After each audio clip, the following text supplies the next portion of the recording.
Dear students, welcome to the course Introduction to Metaphysics of Sanskrit Language.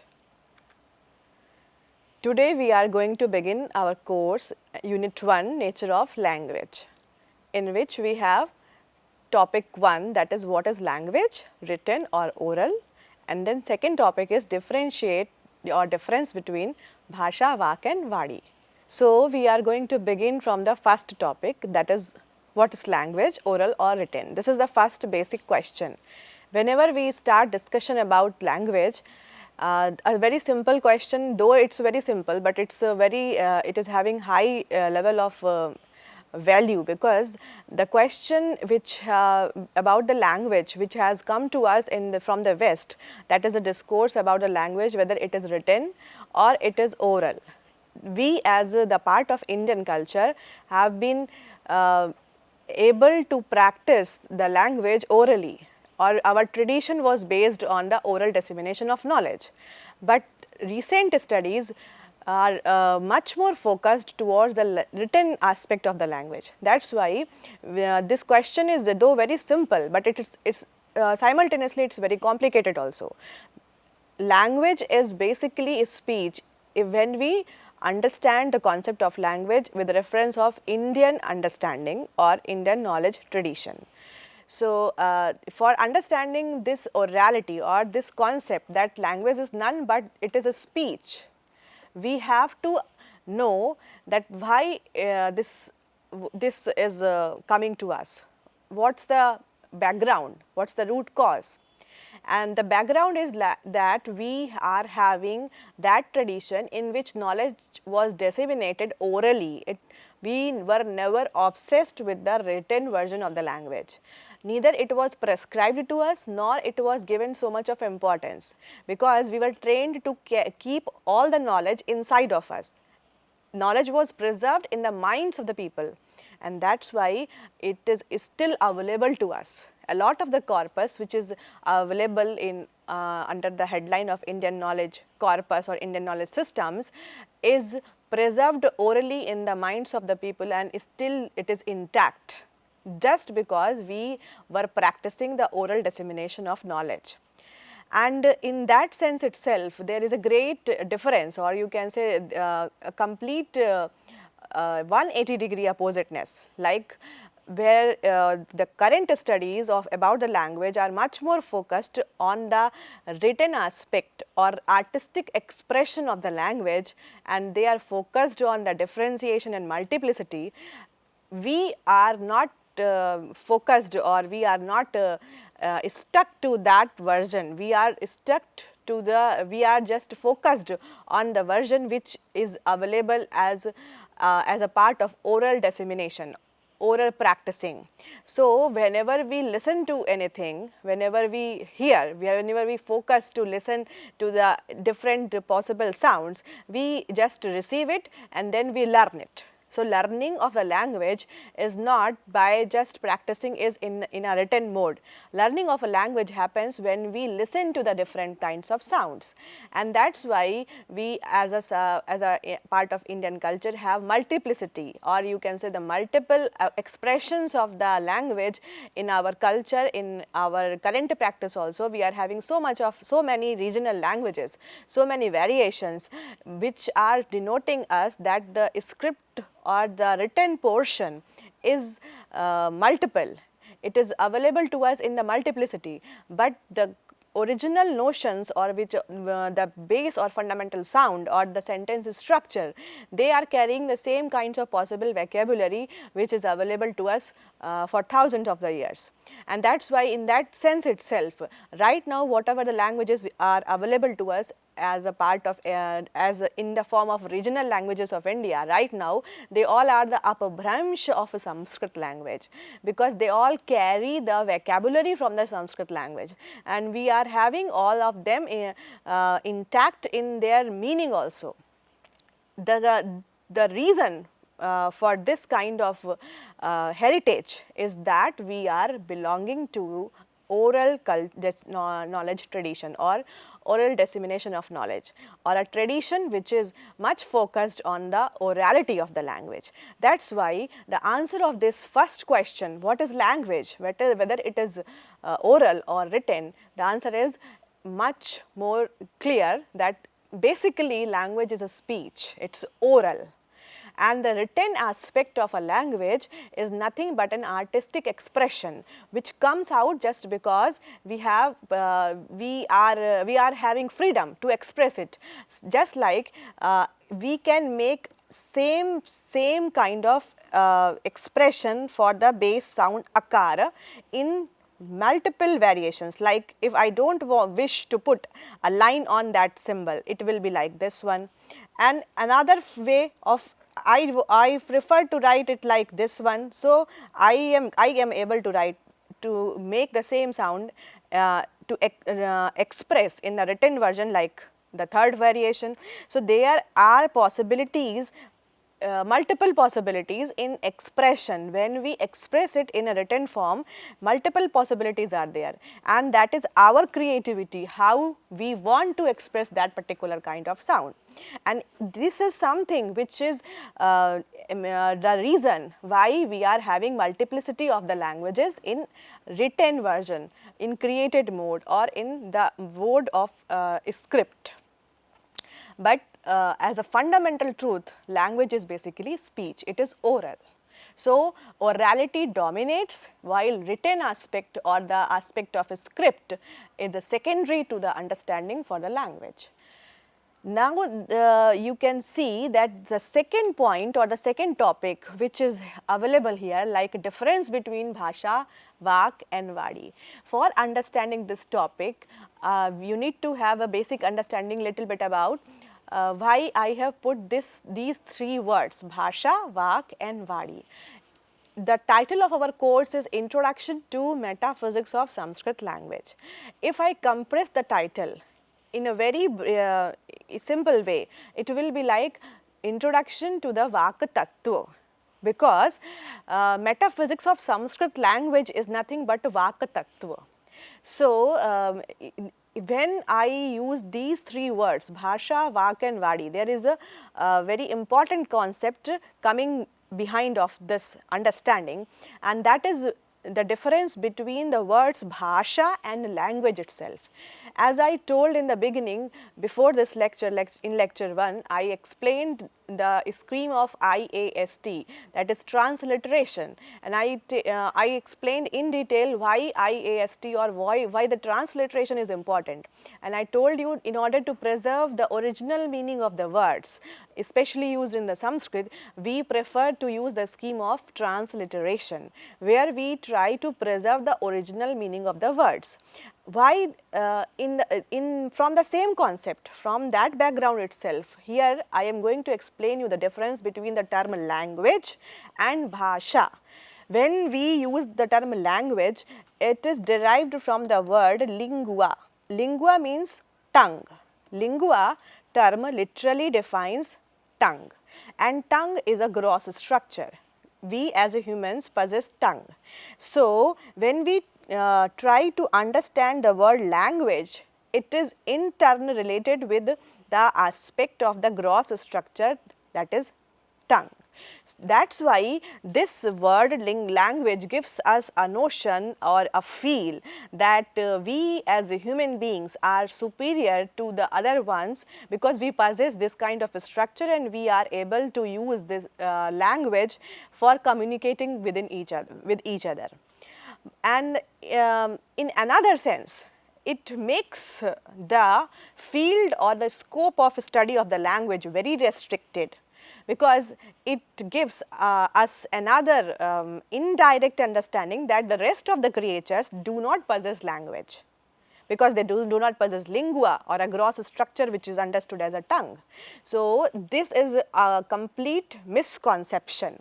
When we understand this concept of Bhāṣā, Vāṇī and Vāṇī in the light of Indian knowledge tradition or Indian knowledge systems, we will understand that Bhāṣā is not a copyright material or authority of human beings, or the superiority or it is a kind of entity to represent the superiority of human beings over the other creatures. creatures, because even the cosmos has its own language or bhāṣā. ब्रह्मांड की भी अपनी एक भाषा है. So all the entities, each kind of creature is possessing a capacity to communicate with each other, and that's why if you just try to introspect yourself or try to remember, recollect the things which we have already studied in the sciences, like even amoeba, paramecium, viruses, bacteria, they all are able to communicate. They all are able to receive the stimuli and to respond to the stimuli. And what is communication? What is the communication indirectly has this process involved to receive the stimuli and to respond to the stimuli. Then only you can say like you are having a kind of method of communicating with each other or among oneself or among the others, among a community also. So in turn, each and every entity which is a part of the creation has a specified version of communicating within also and with others also, and that is why we are having this complete juxta understanding. Juxta means opposite understanding, opposite to the West. That means opposite to the modern understanding about the language, which is very restricted to the field, like it is a written one or it is belonging to the human beings or some sophisticated creatures. No, in Indian corpus we understand that each and every entity is capable of expressing itself in its own specified mode, and that is why we have the term bhāṣā, and from bhāṣā we enter into the Vāṇī, and then from Vāṇī we will reach to the Vāk Tattva. So in short, we are going to follow the path of bhāṣā, then Vāṇī, then Vāk.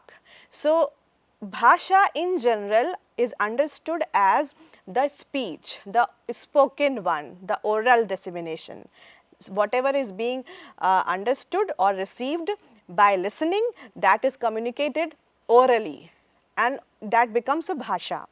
When the same thing is expressed very beautifully or musically or in acceptable manner, so that it is powerful enough to convince the others or to give a pleasant experience to others, it becomes a Vāṇī. That is why we have a quote, Vāṇī eka samalankaroti purusham ya samskritādhāryate. That means there is the Vāṇī is that entity, that a single entity, that is Vāṇī, which is capable of glorifying a person's identity, or it makes a person more graceful when it is uttered very beautifully. Samalankaroti purusham, it is making a person graceful, more graceful when it is uttered beautifully, or you can say it's purified one. So Vāṇī eka samalankaroti purusham ya samskritādhāryate. Samskritādhāryate means when it is uttered very in a very purified way or in a very standardized way, it becomes able to convince others, it becomes able to leave impact on the others, and that is why the word Vāṇī comes into existence. Vāṇī is something which is saying that Vāṇī is to say something beautifully and musically or in an acceptable manner. That is Vāṇī, second term. Third is Vāk Tattva. From Vāṇī we move towards the Vāk Tattva. So in turn you should understand, like bhāṣā is the grossest aspect which is dealt here in Indian discourse. Then Vāṇī is second aspect which is in turn little bit subtler in comparison to bhāṣā, and the subtlest most state of understanding about that language becomes Vāk. That is why Vāk is understood as Vāk Tattva. It is the basic constituent of the creation, it becomes a basic constituent of creation, and from here itself we will in later on we will understand how Vāk Tattva becomes a Shabda Brahma. Shabda Brahma means the ultimate state of existence or pure consciousness or ultimate consciousness. So from here itself we can understand that Vāk Tattva is the subtlest most aspect which is being dealt in Indian corpus. here it's important that though as a part of Indian tradition of knowledge, we are focused on the spoken version of the language. This doesn't mean that we didn't have any script. No, it's not the truth, because if we go through the corpus, we find the evidences related with the use of the words lipi, and lipi word denotes a script, the written one, and in Ashtadhyayi of Pāṇini itself we find so many of the examples, so many of the references of lipi or the script, where it is used many times, and that is why even though we are much focused on the spoken version, we are not lacking behind in the concept of the lipi. We had the script, that means we had the written version also, but we were not obsessed with that. We were focused, or we were giving more importance to the spoken version. And for the purpose of understanding this Vak Tattva, we are going to begin the discourse. I am going to present evidences to all of you where we have the references of Vak Tattva directly. And the first and the most ancient evidence that we have is Ṛgveda. Whatever discourse we have in our tradition, that is coming from the Ṛgveda, because it is considered right now that the ancient most part of the understanding in Indian knowledge tradition is Vedas itself. So, from the Ṛgveda itself we find the reference of Vak Sukta, Vak Tattva, and here how it is being denoted.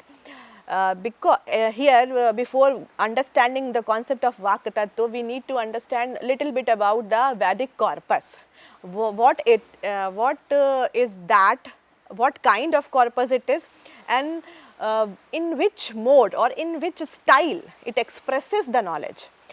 So, in the Vedic corpus we have mantras, different types of mantras, and the mantras are listed under the head of suktas. So, we are having a lot of sukta in the Vedic corpus, and the style of composition of the Vedas is metaphorical in nature, and metaphoric understanding or metaphor is what?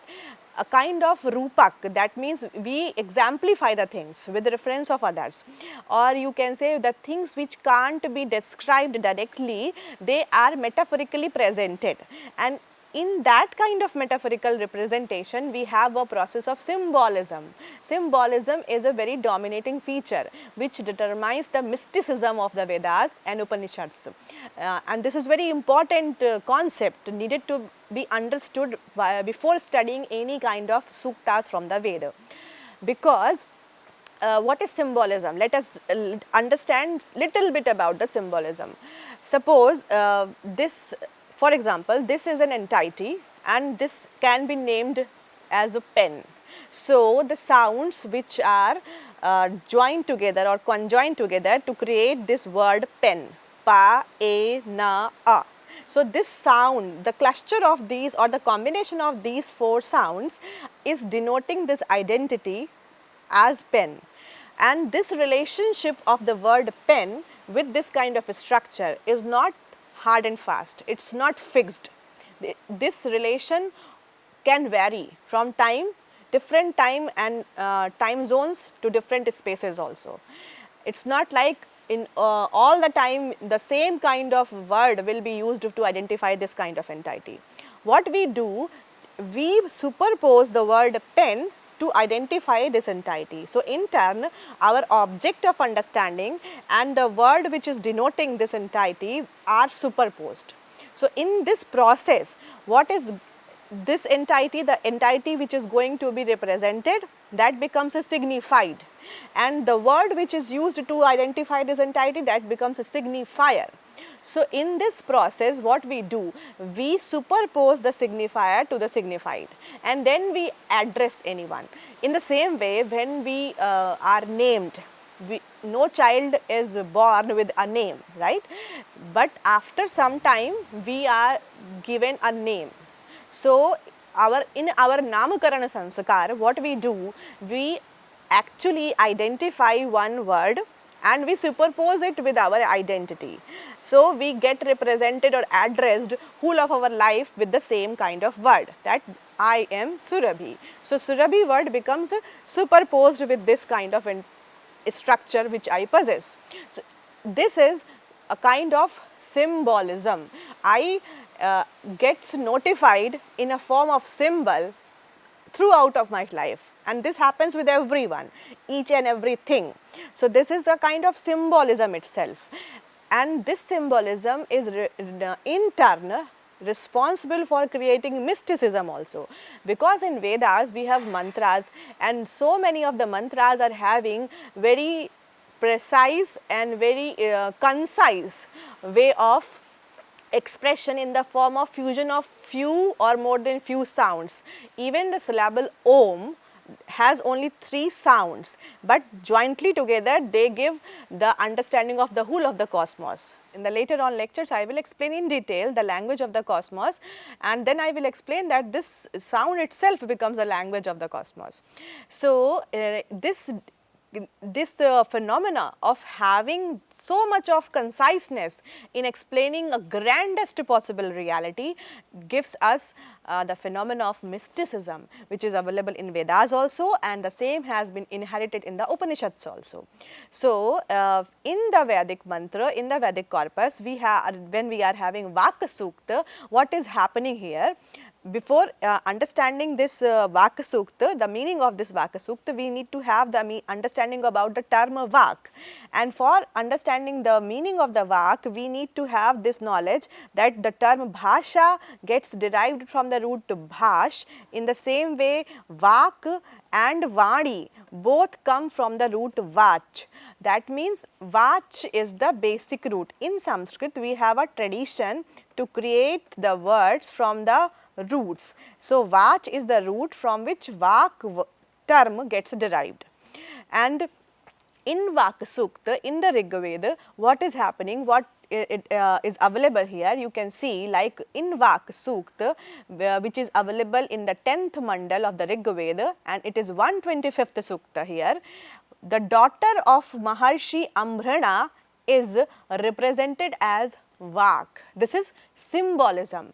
Just like I am the daughter of someone and I am named as a Surabhi, in the same way here the daughter of Rishi Ambrana is nominated as Vak. And now what is happening in the Vaka Sukta? Vak has realized her own identity or existence. She knew the ultimate level of her existence, and then after understanding or after knowing the ultimate level of her own existence, she is exclaiming everything. Who is she? Actually, what's her identity? And in that process itself, we are having Vak Sukta. So in the Vak Sukta, whatever is available in the you can see in the slides, like Aham Rudrebhi Vasubhishcharam me Aham Aditye Ruta Vishwadevahi, and so on. She goes on explaining her existence, and in that context itself, we can know the meaning of the 5th one in order to understand our desired concept. So in this particular mantra, what she is saying, Aham eva swayam idam vadami jushtam devebhi rutmanushebi yam kamaye tam ugram krinomi tam brahmadam tam rishim tam sumedham. So here she is saying, this mantra is signifying that Vāṇī is saying that she expresses everything that is desired by Dev, Manushya, Brahma, Rishi and Sumedha. So now we have the need to understand the concept of Dev, and then Manushya, Rishi, Brahma and Sumedha. Who are they? Actually, who are they? So Dev is the first one. And the derivational definition of the Dev is Divyati Anandena Kridati iti. The one who plays joyfully is known as Deva.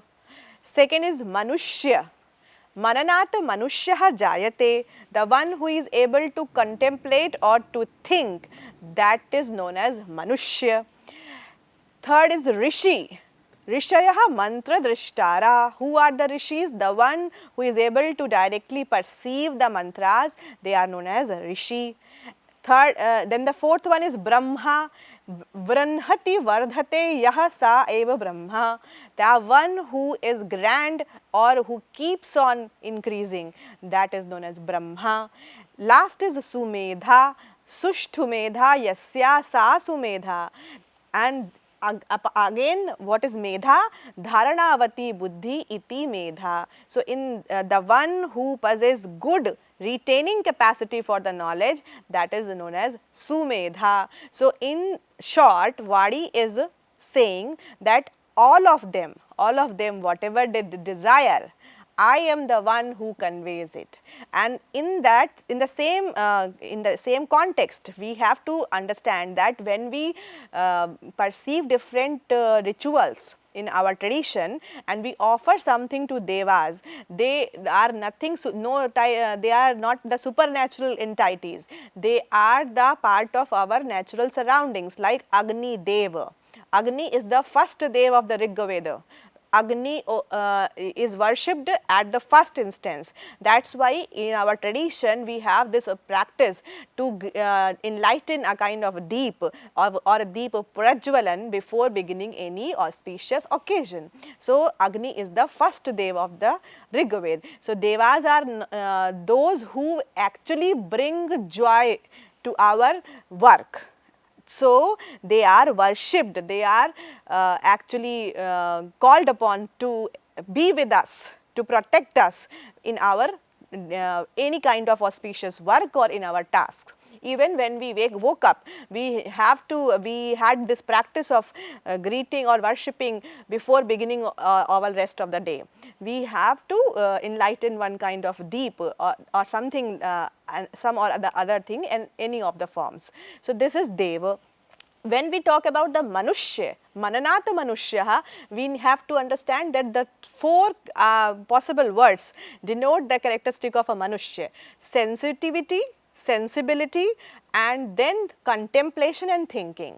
So, sensitivity is to be very compassionate for each and every entity, that is sensitivity. Sensibility, it is to grasp or to sense out whatever is going to happen automatically, that is sensibility. And these both of these phenomena, both of the phenomena are dependent in turn on the capacity to think or to contemplate. मनन करने की क्षमता पर निर्भर करते हैं. That's why mananat manushya jayate. When we understand and we talk about the rishi, rishi is that person who is able to directly perceive the mantras or the reality. So, that is why they possess a kind of amplified or magnified potential within their cognitive apparatus. That is why they are able to perceive the subtlest possible reality of the existence. That is why they are understood or named as Rishi.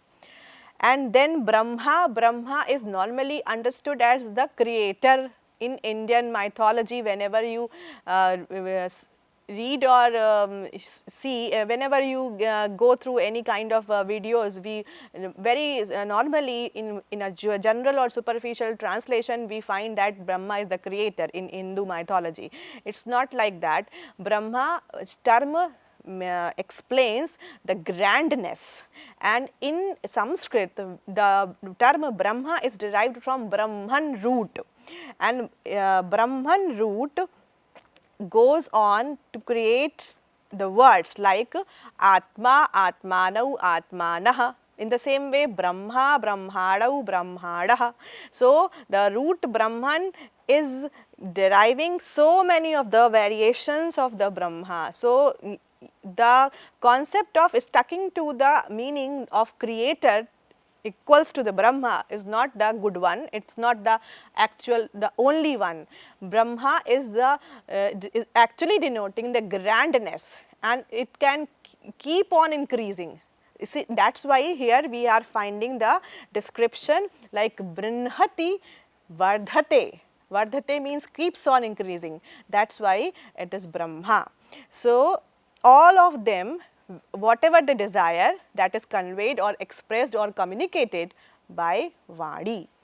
Last one is Sumedha. Sumedha is Sushtu Medha, very good kind of intellect. The one who possesses that kind of intellect is Sumedha. And also this Medha is what? Medha is the Dharanavati Buddhi, means retaining capacity. Suppose you are reading and understanding so many things in this class, but if you are not able to retain that knowledge in the long run of your life, you won't be called as Sumedha.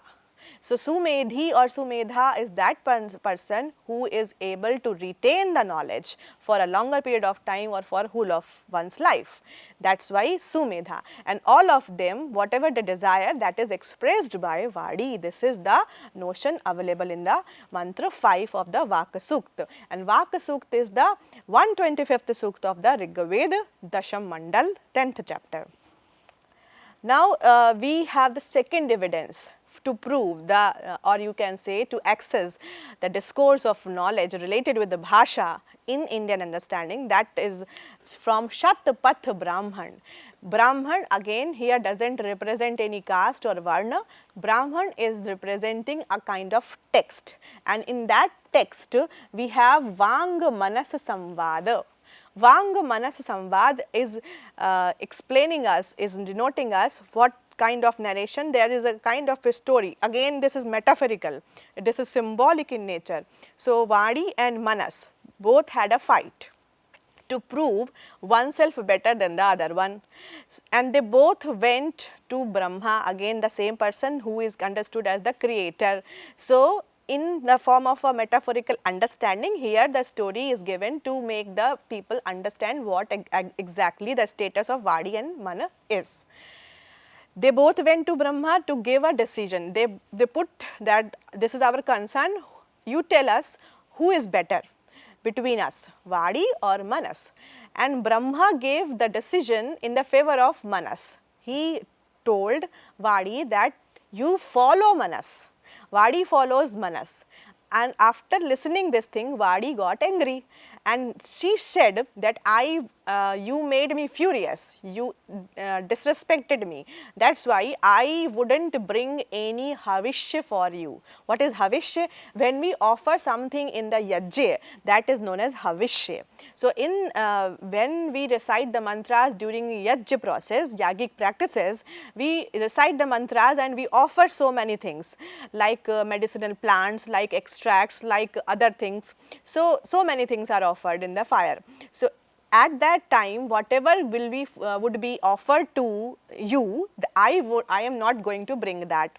So, if Vāṇī rejects or just shows her disagreement that she is not going to bring any havishya for Brahma for you, then what is going to happen? Automatically there would be no mantras, because Vāṇī is that who expresses anything. So, in the form of mantras, the only responsible entity would be the Vāṇī, and if she is not willing to bring any havishya for Brahma, automatically whatever mantras would be offered in the practice of a yajna, they would be of no use. So, in that sense, she continues that I am not going to bring any havishya for you in future, and all the mantras for you would be recited in low pitch. Low pitch is nothing but the recitation of the mantras in oneself, that is lip sync of the just lip sync. You are just doing an upanshu jap. Upanshu jap means you are just lip sync, you are not reciting the mantras in a louder speech or louder sound. So, that is something which was this is a kind of a metaphorical narration available in Śatapatha Brāhmaṇa, where we are finding the second reference about the discourse of Vāṇī or Bhāṣā or Vaka Tattva. The third evidence is available in the Vakyapadyam of Bhartrihari. Bhartrihari is also a very renowned scholar in Indian tradition, and his corpus is known as Vakyapadyam. In this first chapter is Brahmakanda. In Brahmakanda, it is said he is mentioning, this is the Karika from the Brahma Kanda of Vakyapadiyam, and in this Karika what is available, I will recite it. Anadi nidhanam brahma shabda tattvam yadaksharam vivartate arthabhavena prakriya jagato yataha.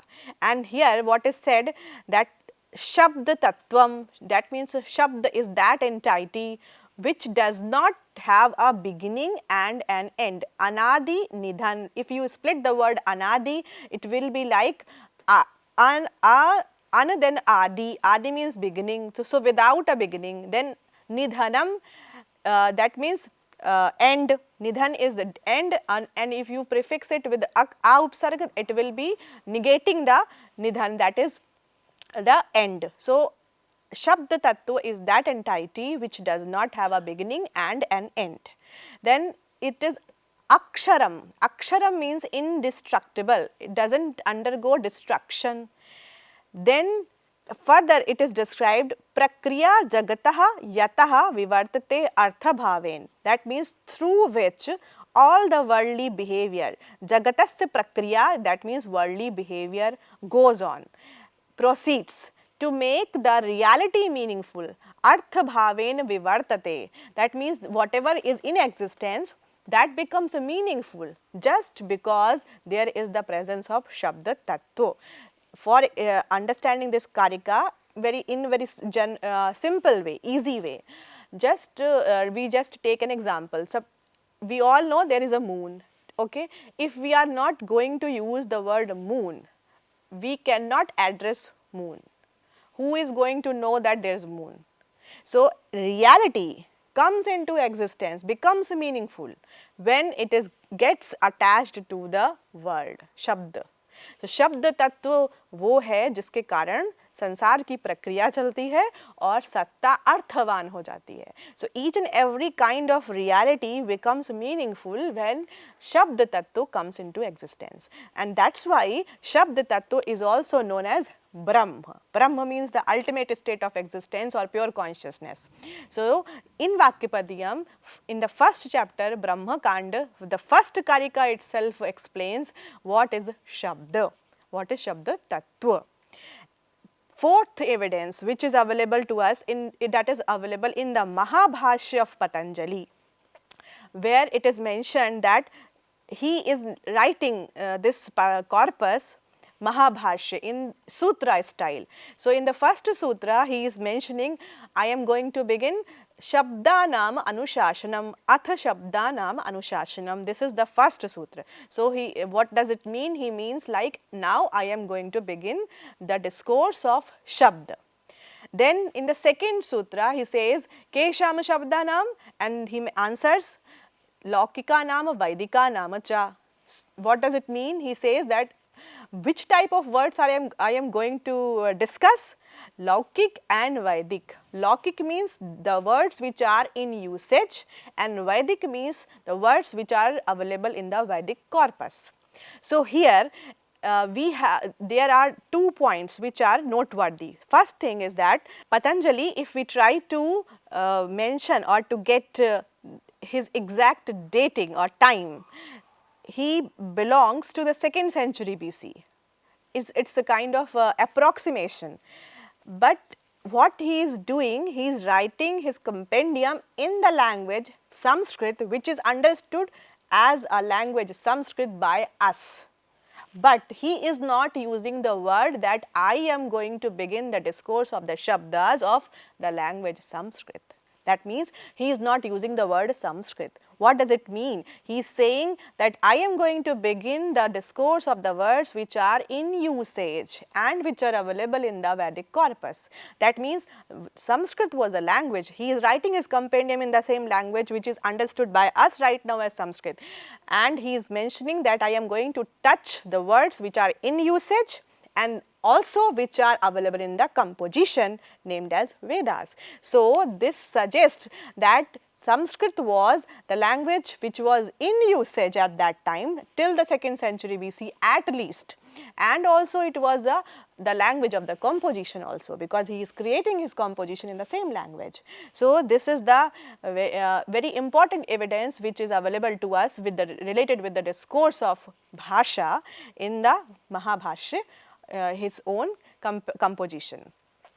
Now on the basis of these four examples, four evidences, we come to an understanding that all the knowledge is nothing but the language itself. For example, suppose right now what we are doing, we are pursuing different streams like physics, chemistry and so on.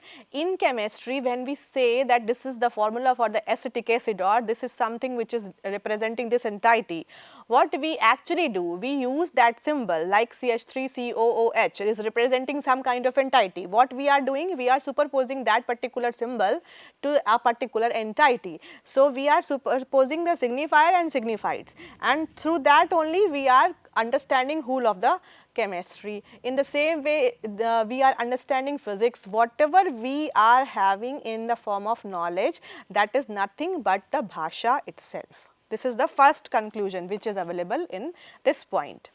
Second is the use of the term Vāk. When we talk about the word Vāk, the use of this particular word creates the expansion of the domain of the knowledge related with the language. As I told you, in contrarity to the Western understanding, we have a much elaborate field of understanding related with the discourse of Bhāṣā.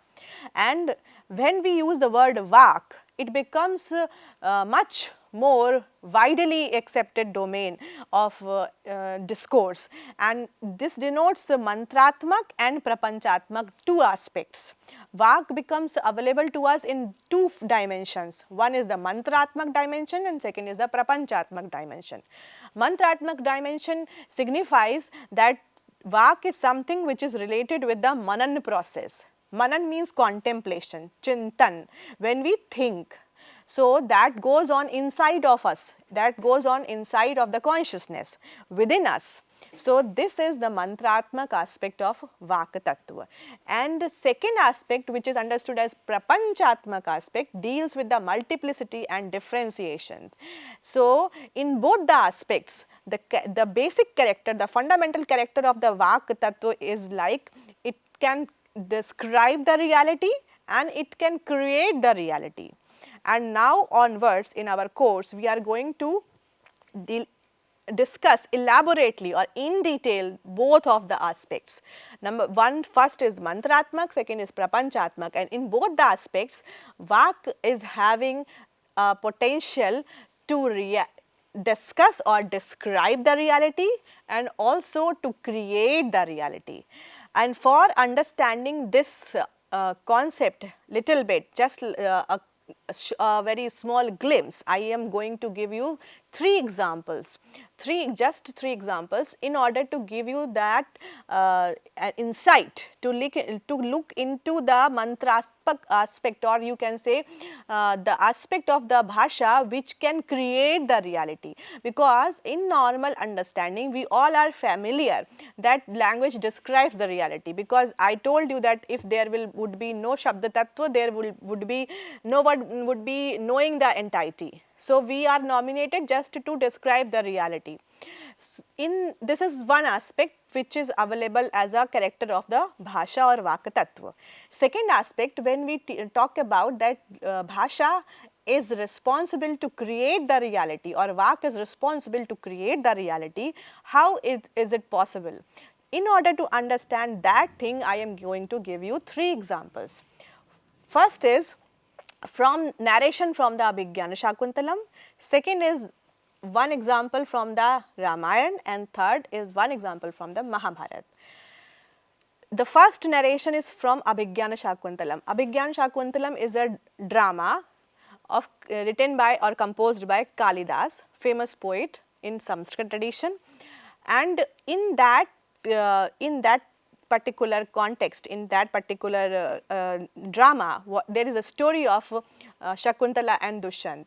So Shakuntala is the daughter of Menaka and Vishwamitra, and she is the Palita Putri of Karma Rishi. And when she got married with Dushyant, after marriage immediately Dushyant left the ashram and then she was lost in the thoughts of Dushyant. In the meantime, there one rishi named as Durvasa, he comes, and she forgot to greet Durvasa rishi. And what happened as a result of this kind of disrespect, Durvasa is a rishi, though he is a rishi, but in Indian tradition, he is popularly known for his anger. So, because of a feeling of getting or being disrespected by Shakuntala, he cursed her. He said that you forgot to greet me because you are lost in the thoughts of someone else, and the same person will forget you. And after that particular incident, when the friends of Shakuntala told Durvasa Rishi that she is not in a state to be present mentally to greet you, and she is innocent, she did not did this kind of disrespect, or she did not show this kind of disrespect to you willingly. So, she is innocent, you should be forgiving her. So, when they asked for the remedy of the curse of Durvasa Rishi, he said that whenever King Dushyant will see any kind of belonging which is related with the memories of the past memories of the Shakuntala, he will just regain his memories. So, this is a first example when we have the proper understanding that curse is something where our words are able to create the reality. And although this is a kind of a story, if you think that this is not the real one, this is a story which was actually used in the plot of this drama Abhigyana Shakuntalam, but it is a part of Mahabharata itself. So, in reality also this happens a lot of time when we are facing a lot of pain and we are not able to describe it to others, we just exclaim that whatever I am feeling, you will feel it, because I am not able to describe my situation. So, at that instance automatically the curse comes out of us, that is a part of our consciousness, and at that particular time whatever is available to us as a feel, as an experience, that is able to create the reality. And that is why in Indian discourse we have 4 levels of Vak: Para, Pashyanti, Madhyama and Vaikhari. Vaikhari is that level, the 4th one which we are uttering right now. When we are focused on the spoken version, that is the grossest possible aspect of Bhāṣā becomes a Vaikhari, and before Vaikhari we have Madhyama level, which is nothing but the Bhāṣā, or you can say the expression of the thoughts or the state of thoughts. When we just thought something, we just think it and keep it inside us, that becomes a Madhyama state, and before that also we have Pashyanti, and before that also we have Para state. So, the reality of the Bhāṣā or Vak Tattva, the discourse of Bhāṣā and Vak Tattva is very grand in understanding in the light of Indian knowledge tradition. Second example is from Ramayana, where Dasharath is telling his first wife Kaushalya about an incident in his past when his son Ram has left Ayodhya because of because Kaikeyi refused. Kaikeyi did not let him to be the king. So, when Ram left the Ayodhya, then Dashrath is in deep pain, and at that instance he is recollecting what has already happened in his past, and he is mentioning the same event to his first wife Kaushalya, and he is telling that once I was in the forest for a purpose of shikar, mistakenly I killed the parents of a person who was Muni Kumar, and those parents were blind. Because as it happened just by mistake. I was feeling very sorry for that. I just went to them and I told that by mistake I did it. So, but they were in such a deep pain that they said that we are going to die in the separation of our son. He is the only son, and you killed him, and we are going to die in the separation of our son. The same kind of pain you are going to face in your life, you would also die in the separation of your loved son. And this, I think, and thus he stops and he says that perhaps this is the time when his curse, when their curse is going to be realized right now. So this is also the second example where our words are powerful enough to create the reality. The third evidence is from Mahabharata, where Arjun is bringing all the riches and the people from the Dwarika to Hastinapur as an order by the Krishna, because Krishna has already left the earth. For he has already left his kingdom in Dwarika and gone for his last time, and he has ordered Arjun to bring all the people or to rescue all the people and the world which is available in the Dwarika before Dwarika Puri is going to submerge in the sea. So you have to rescue all of them. He is doing the same thing, and in the midway from Dwarika to Hastinapur, in the midway, what happened? Few Dasyu came and they looted the people and the ladies and the riches, everything. Because in that particular situation, Arjun is having Shastra Vidya. He tries to use his weapon Gandiv at that particular time in order to rescue the women, especially women from those Dasyus. But he fails because at that particular time his manas was overwhelmed with the departure of Krishna. His relation with the Krishna, Arjuna's relation with the Krishna was very deep. And as he has gone for his last time, Arjun was not in a state of transparent or peaceful manas. And that is why he was not able to recollect the knowledge how to operate the Gandiv. And in that position, he felt so much of guilty that he couldn't rescue the women from the Dasyus. And then narration goes on. This particular incident is also showing us that our Shastra Vidya, our knowledge which is available to us, that is inside of us, and we need to channelize it whenever it is required. And our manas is that entity which is linked to actually operate the Shastra Vidya. For example, suppose this is a bottle and this is a cover. If you forget how to open this bottle, how to open this cap, you won't be able to execute or to accomplish the complete phenomena. In the same way, when he was trying to recollect how to operate that Gandiv, he was not able to recollect that knowledge. And recollection doesn't happen when you don't have a peaceful mind, or you can say peaceful manas. As I am not fond of translating the words manas as mind or brain, or buddhi as brain, you need to stuck to the actual original word. In due course of time, in further lectures, I will explain that manas is what, buddhi is what, and how they operate. So, manas and buddhi in turn, they have a different type of functions. Before understanding this concept, we need to be free from the prejudiced things or whatever we have learned in other disciplines right now, because in order to understand the concept with a reference or in the light of Indian knowledge tradition, we need to have the understanding as it is.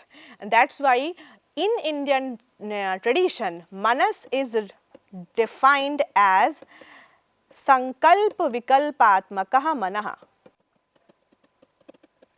That means sankalpa is determination, vikalpa is options. So, among the available options, when we select something, that is, or when we determine something, that function is done by our manas. For example, if you entered in a shop, you saw 3, 4, 5, 6, 7, 8, 9, 10 shirts continuously arranged, and you selected 4 of them. That selection among the possible options available is done by our manas. Next is our buddhi. Buddhi is nishchayatmika buddhi. Decision is done by our buddhi. suppose in the same process, when you selected 4 shirts, you reached to the payment counter, then you just realize that you don't have sufficient money to buy all of them, then again you selected 1 or 2 according to your capacity, and then again you decided to purchase only 1 of them because you have sufficient money to purchase only 1 shirt.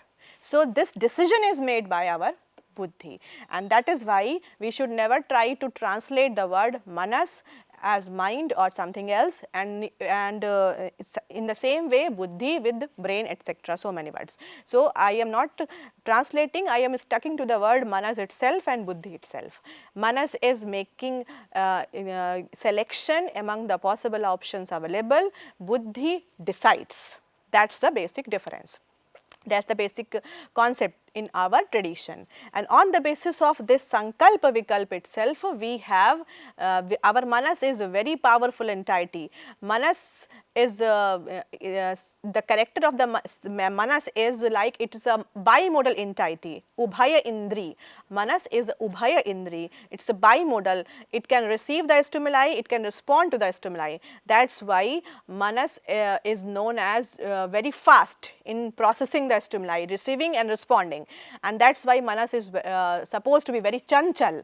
In order to make ourselves very peaceful and calm, to practice yoga, we need to have control over our manas. That is prescribed in Srimad Bhagavad Gita. So, manas is a kind of bimodal entity, it can receive the stimuli, it can respond to the stimuli, and it selects among the possible options available.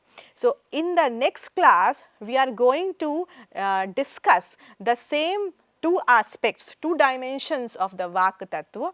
One is Mantratmak, second is Prapanchatmak, and in both the aspects we know that Vak is that entity which not only describes the reality, but also it is able to create the reality, and that is something which is a very different concepts altogether, which are available in the light of Indian corpus only, irrespective, or you can say in contrariety to the modern understandings which are available in different disciplines. For this lecture, this is sufficient. Thank you.